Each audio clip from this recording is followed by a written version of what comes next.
Gaano nga ba kalakas ang the prisoner of the thumb, Amot? At bakit sobra ang galit niya sa monarch of the Iron Body na si Tarnak? To the point na nagpapasalamat pa nga siya sa Monarch of Shadow sa pagpatay nito kay Tarnak. In this chapter, malalaman natin kung ano ang ginawa ng Monarch of the Iron Body kay Amot at makikilala natin ang bagong monster na siyang tagapagbantay ng libingan, kaya huwag na nating patagalin pa. Let's go! And please like and subscribe sa ating YouTube channel mga lods at mag-follow sa ating Facebook page. Salamat!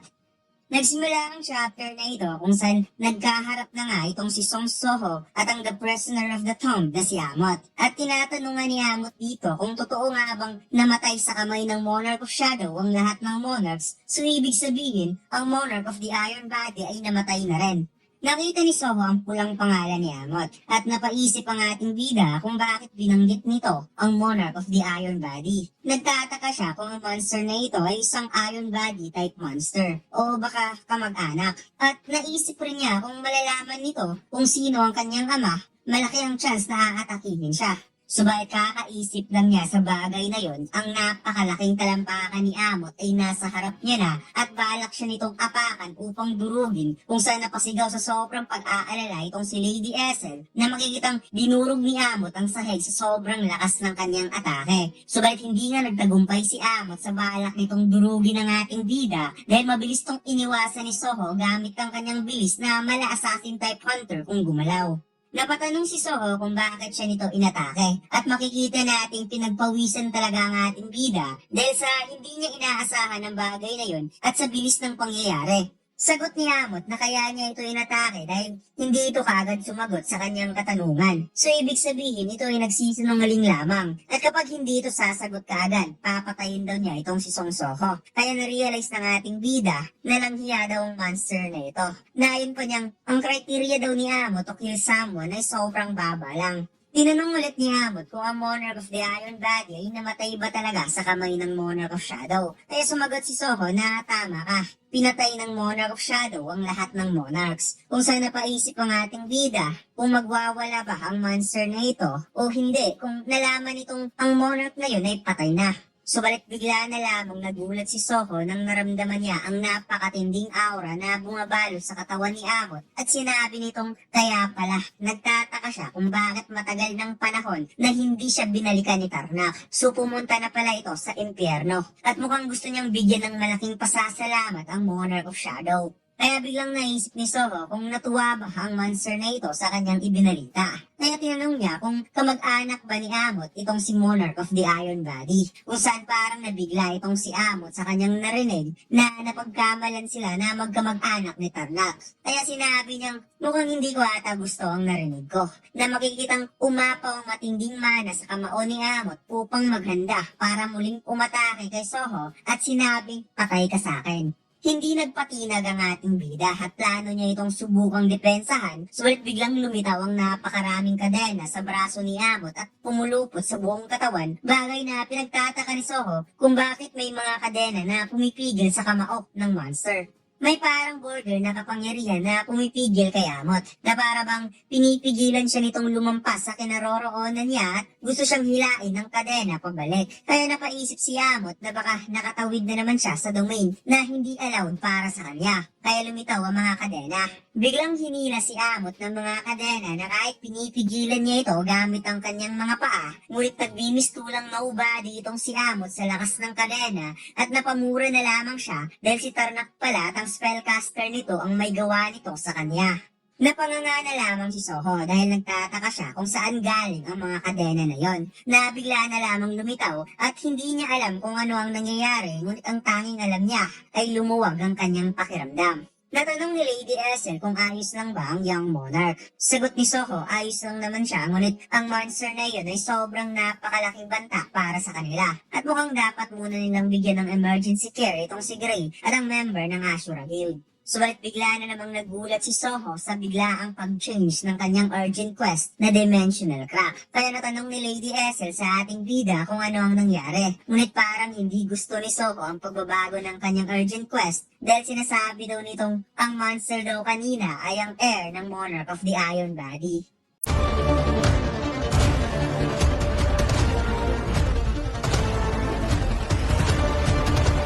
maglaro ng One Online Studio 4 Episode 7. Ang download link ay nasa ibaba. Maraming salamat mga Lods. Lumipat ang eksena sa mga napatay ni Amot na taga-scavenger guild kung saan pumasok na nga dito si Soho upang puntahan itong si Amot. At na-realize ng ating bida kung gaano kalakas ang monster na ito dahil hindi siya makapaniwalang ganito lang kasimpleng nilipol ang scavenger guild. Nakita ni Soho si Amot na nakatali ang buong katawan sa kadena na nababalutan ng mana at sinabi ng monster na hindi siya makapaniwalang ang isang tao na katulad ni Soho ay may lakas na loob para siya ay makita. Sinabi ng ating bida na pumunta siya dito upang magkaroon sila ng proper conversation. Kaya napasagot si Amot na nagkaroon na daw sila ng proper conversation kanina. Kung saan napatugon si Soho na hindi matatawag na conversation ang nangyari kanina dahil gusto siya nitong subukang patayin.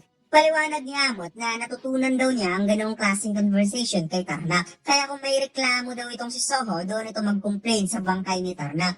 Napaisip ang ating bida na hindi siya makapaniwalang kailangan niyang i-recruit ang monster na ito na napaka-violente, ngunit kung titingnan, mukha naman daw itong honest child. Sinabi ni Soho na mukhang ayaw ni Amot sa Monarch of the Iron Body at kung pwede sana sabihin nito kung ano ang dahilan at bakit. Narealize ng monster na kaya pumunta ang taong ito sa kanya dahil lang sa curious itong malaman ng patungkol kung bakit ayaw niya sa Monarch of the Iron Body. Paliwanag ni Amot na siya ay nilikha ng Monarch of the Iron Body na si Tarnak at ang spellcaster na siyang umabandona sa kanya sa libingan na ito.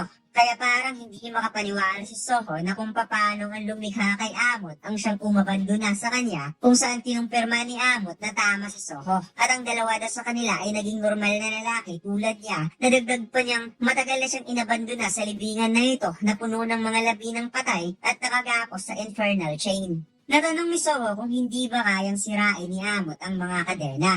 Kaya paliwanag ni Amot na ang mga kadena na ito ay gawa sa magic. Kahit sisirain niya ito, muli lang itong babalik kapag lumampas siya sa area ng domain dahil ang chain na ito ay hindi siya hinahayaang makapasok sa pinakailalim ng libingan. Kaya hindi niya mapapatawad si Tarnak at ang spellcaster na siyang nagpapahirap sa kanya dito. Naisip ni Soho ang kanyang urgent quest na kailangan niyang pakawalan si Amot sa mga kadena. Kaya kailangan niyang gumawa ng paraan para masira ang infernal chain. At napaisip ang ating bida kung paano niya ito gawin kung muli lang itong lilitaw matapos masira. At kung susubukan niyang hilain ang metal na nakabaon sa poste, well siguradong ginawa na ito ni Amot ng ilang beses sa sobrang tagal niya na dito. Subalit biglang naisip ni Soho ang metal na nakabaon sa poste at tinanong niya si Amot kung mayroon bang monster na nauna dito nung siya ay ikinulong. Bagay na sinang-ayunan ni Amot na tama ang hinala ni Soho. Kaya na-realize ng ating bida na hindi pala si Amot ang master sa dungeon na ito.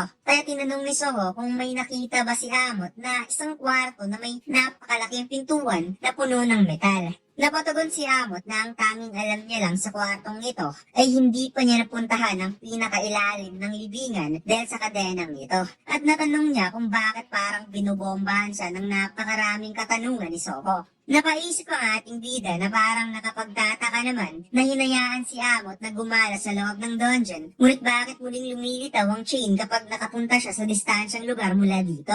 Kaya naisip tuloy ng ating bida ang isang theory kung bakit ayaw papupuntahin si Amot sa pinakailalim ng libingan. Sinabi ni Soho na kung magagawa niyang mapalaya si Amot, papayag kaya ito sa kanyang request. Nasagot naman itong, kaya mo ba akong palayain? Naayon pa niyang kahit anong gusto ni Soho kung magagawa siya nitong palayain, gagawin niya ang lahat kung ano man ang sasabihin ng ating bida. Natanong ni Amot kung plano bang patayin ni Soho ang spellcaster kahit hindi nito alam kung nasaan o baka may naisip itong paraan para tanggalin ng spell. Ngunit bigla niyang binalaan ng ating bida na kung may balak itong magsabi ng mga walang kwentang bagay para lang paglaruan siya, well alam na nito kung ano ang mangyayari. Na makikitang umapaw na naman ang matinding mana ni Amot at sinira ang mga nakataling kadena sa kanyang katawan. Sinabi ni Soho na makinig muna itong si Amot bago ito gumawa ng desisyon. Na wikang plano doon niyang paghuhuin ng buong dungeon, bagay na pinagtataka ni Amot kung paano ito gawin ni Soho.